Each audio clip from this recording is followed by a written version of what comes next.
start with questions. Buffalo's County. Also, and Papa. He's in Miami.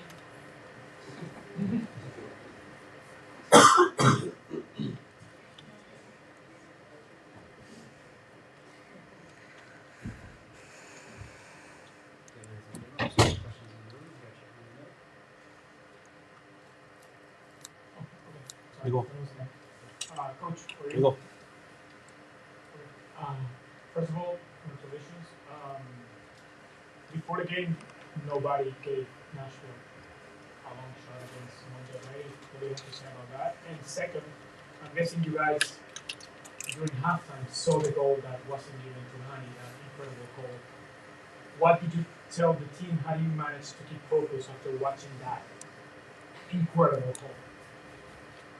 So the first part of it, nothing changes. You know, nobody ever loses a chance. And I think that's part of maybe the internal drive of the group. We always seem to be, you know, the ugly sister, as it were.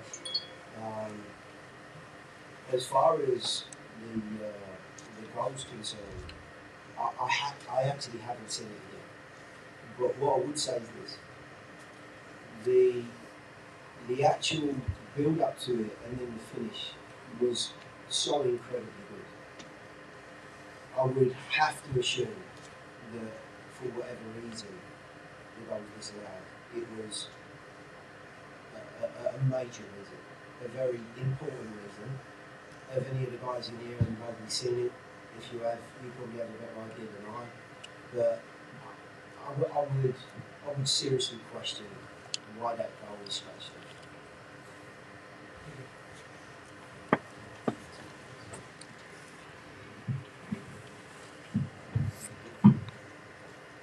Let me ask you about the goal. Sam's in the middle, wide open, screaming for the ball. I don't know if you saw him, but he had a laser eye on the goal. What were you thinking as you cut into the box? I should thought himself was into the corner and try to basically time, but once I saw the defender moving a bit slower, I figured just attacking. Once I got in, I just looking for the space to get a shot off.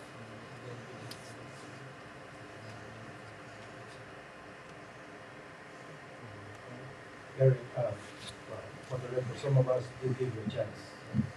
Thank you. Thank you. I appreciate that. You know, I mean, honestly, we do think that you guys had a shot at this. Probably better than you did against a team like Monterrey. They are a very, very good side.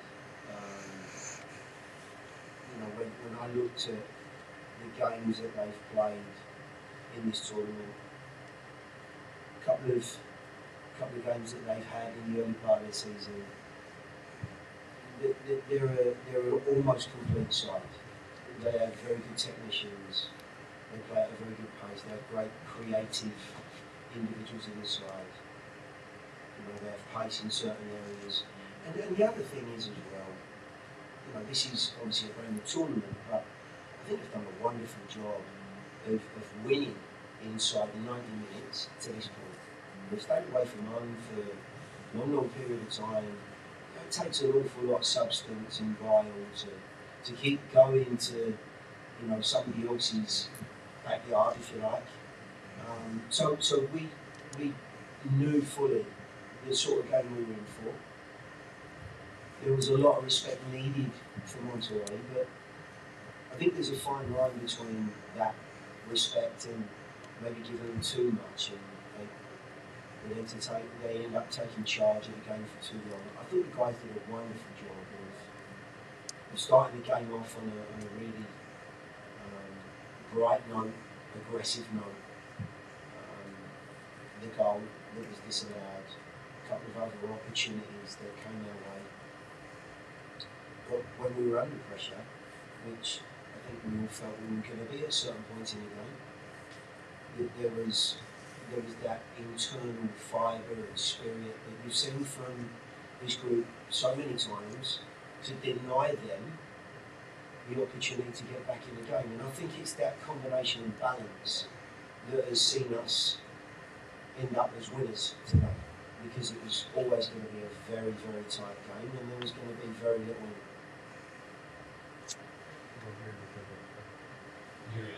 We saw against Cold America, you guys have a pretty front-foot approach again tonight, and then even after going up a goal, you guys continued to push. I'm curious, what went into preparation for that this week, and Dax, kind of a similar question. What was it like on the field? What was the communication like yesterday? Well, yeah. First of all, full respect to Monterey. They're one of the best teams that I think we've played since our existence started in 2020. For us to be able to win the game outright in regulation, 2 great goals, clean sheet. It's a really great performance from us, and it's a really great feeling to beat a team that good, knowing that we have a final coming up here at home against another great team that's going to do very similar things to what Monterey tries to accomplish in possession. So the dialogue leading up to the game was, we're at home, we want to be aggressive, we want to be on the front foot, we want to try to put them under pressure, especially early on in the game, which we were able to accomplish. I have seen the goal back, Hani's goal back, and it's a shame that they chalked it off, because I don't think Alex Mawil has anything to do with, distracting the goalkeeper. I'm assuming that is why they called it off, and so it's a frustrating one, because you start the game on the front foot, you get the goal, and you think you're just going to continue to go on from there and be able to absorb pressure, hit them on the counterattack. So we wanted to keep our lines tight. Alex Mawil, his job was to help us in the midfield, and then when their fullbacks got high and wide, try to do a job on their fullbacks, because they overload you in so many areas. It's very difficult to defend. So I thought the guys, especially defensively, put in a really good shift. It's hard to single out anyone, but our captain Walker with the header that leads to the goal that puts us on our way, just an immense performance from him. And I think just everyone in this tournament, we've really bought into getting back to, I think, what made us so strong early on in our existence, which was compact, making sure we're hard to break down, trying to be brave in moments of possession on the ball. Monterey counter-pressed us a lot, and at times we lost it, but we never, I think our body language throughout this whole tournament has just been fantastic. We've been really positive, and we're going to need that again in the final. So it's obviously been a good run for us, and we're just hoping to take this positive momentum and carry it over to a big game coming up. I think Dax has covered an awful lot there, Ben. All I would add to that is there's not an awful lot of time between the games. We all know that. So the loading on these guys has been enormous. What they have been able to do is take on board some subtle shifts in the way that we've played against slightly different opponents, and they've executed magnificently well. Dex, coming into the season, you talked about thinking about retirement and all that, and then you come into this season, you continue to play a big role for this team. 2 questions for you. First, did you expect to play as big of a role so far, and how does it feel to play such a big role and lead your team to a cup final? God, it's a good question. I think I went into the season not knowing what my future held and just wanting to enjoy it as much as I possibly could. I think I've been on 1-year contracts for the last year or 2, and I think that's the first time in my career that that's ever happened. And so there's a little bit of nervousness that comes along with that, not knowing what the next year holds, but there's also a little bit of freedom that comes along with that, because you just enjoy it. I enjoy coming to training every day with this group of guys and this staff, and just trying to challenge myself to continue to play at a high level. And there are moments where you doubt yourself. I've doubted myself this year, especially after the Cincinnati game at home, where, honestly, I thought this could be it for me. But I had a lot of people pick me up. The coaching staff has done a great job of, I think, managing my minutes and my body. When I feel like I've played well, I want to start every game. And, Gary tells me I'm coming out. I'm secretly pissed off. But, there's so much respect there that I know that he's looking out for my best interest, but also for the team. And I think that's the reason why you go out and you have you sign a Jan Gregus, you sign a Sean Davis, you have a Brian Anunga to be able to come in and be able to rotate guys in the midfield because that's what makes our team successful. So listen, I've just really tried to enjoy each game as it comes because every player will tell you, I mean, I want to play till I'm 50, but I don't think that it does me any good thinking past next week. You know, I'm just trying to enjoy every minute of it. Yeah, that's kind of piggyback off of that. You've been here since the beginning of 2020, but Nashville has never been to a stage of this magnitude, especially with Miami coming in, Lessons coming in. What are your thoughts on going to the final for the first time as a club, and just what you can tell your team? Well, it's a big moment for our club.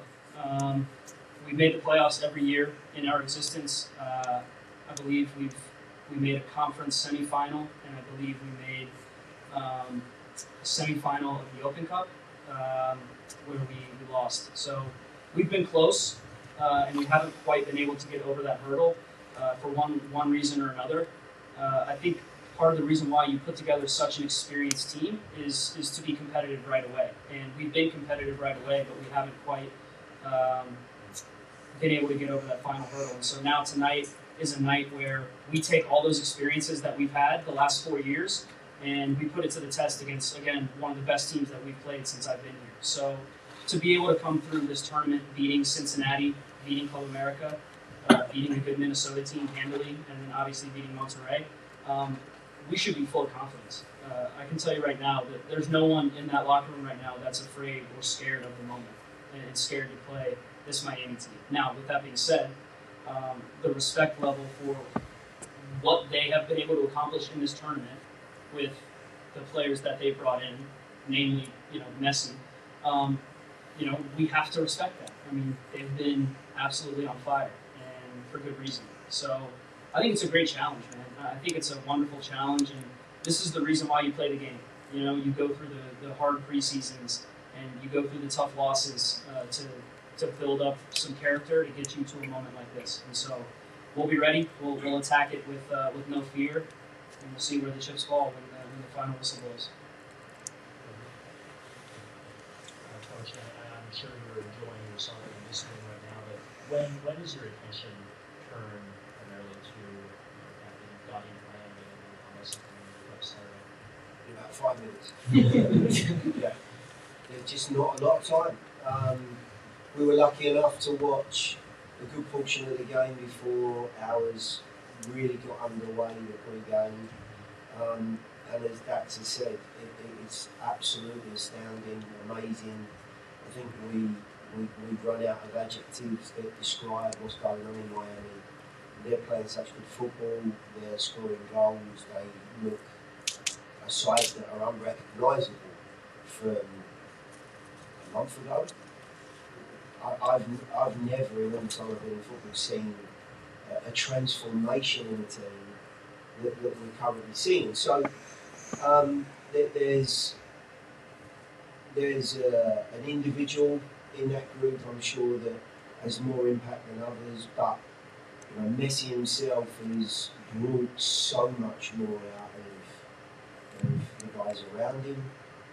There are players in that team that are unrecognisable again. They're just playing at a completely different level. So there's an awful lot to consider. But there was tonight. This is a very, very good side that we just played. They certainly don't have the greatest player possibly to have walked the planet. That's a fact. But I do believe that in a cup final and at home, as Dax has well said, we'll be prepared. There'll certainly be no fear in the way that we play, and we'll try and give ourselves the very best opportunity to do what nobody else has done at the moment, which is beat Miami. Coach, taking some of what Dax was saying, you've been here since before the beginning.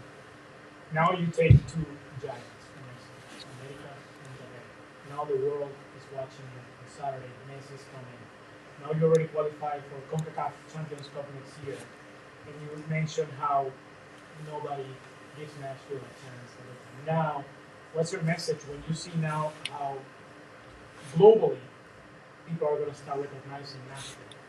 What's your message now? Well, I've been saying for many months and obviously nearly 4 years now that there's actually more to this group than maybe meets the eye. I think, you know, each one of you individuals in here will all have your take on how we play, what you consider us to be, and how we project ourselves. That's why you're media. You know, you're able to put that out. However, I do believe there are a lot of people that are missing the point. And the point is that, you know, there is a very big difference between a side that is just purely defensive, as a lot of people say, and a side that is well organised. A well organised side have got balance. They have the opportunity, the wherewithal, the appreciation to manage the ball and to create chances, as we do. But we also have the internal fibre and spirit, which is the recruitment process of bringing guys in that have that sort of character. So I think the message maybe that I would say is just look a little bit closer. You know, just have a deeper look under the surface and see that you actually have some really good football players. They're just incredibly skilled. Thank you. Thanks, guys. Thank you.